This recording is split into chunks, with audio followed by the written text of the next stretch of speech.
Alright, welcome back ladies and gentlemen to the Chupacabra tutorials channel. I'm your host Larry, and today I'm going to show you how to back up your various Abiotic Factor files.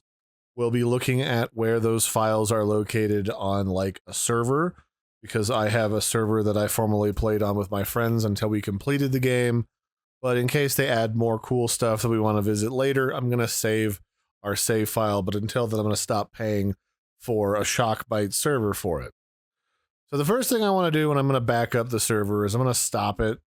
You don't really need to when downloading copies of save files all the time. Kind of depends on the game. But in this case, just to be safe, you should always shut your server down before you do any type of maintenance. So this is currently shut down. I'm going to go to the Files tab.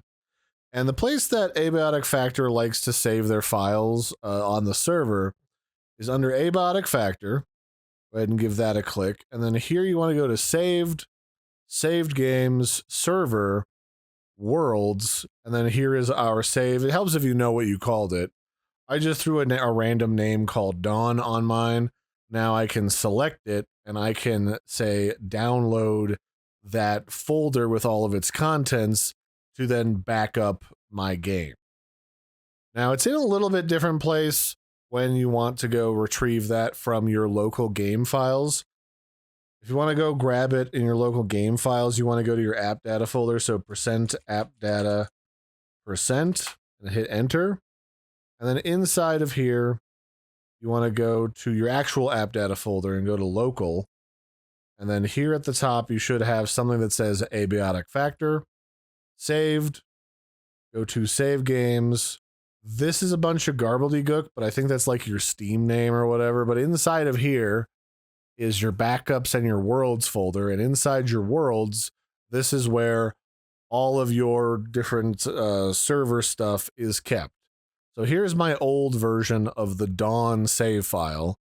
So I'm actually going to probably just rename that to Dawn Old and hit enter.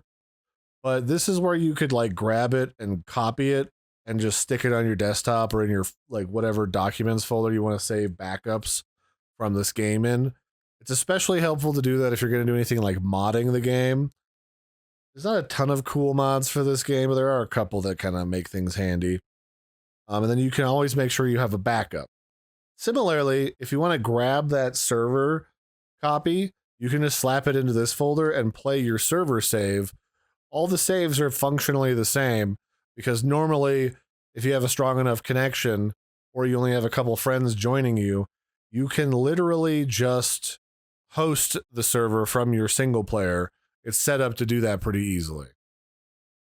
So anyway, that's where your saves are located, both on the server. For if you use Shockbyte, it might be slightly different on a different server host, but then also on your single player right here. So that'll be it for this one, ladies and gentlemen. This has been a brief look at where to find your worlds and your save files for Abiotic Factor. If you look inside of these folders, if you're curious, there's all of your different save information from each of the different areas in the world that have an individual save file. And you can tell how much has changed in each one of these based upon how big it is. There's also the player data folder that shows you all of the different save data for each one of the players that is played on your server. It's usually player _ their Steam ID number is how they're kept. So if you know your Steam ID number, you'll know which one of these is yours versus your friend. But yeah, that's it. I hope you found that helpful. I've been your host, Larry. Don't forget to like and subscribe, and I'll catch you later. Bye, everybody, and have a good one.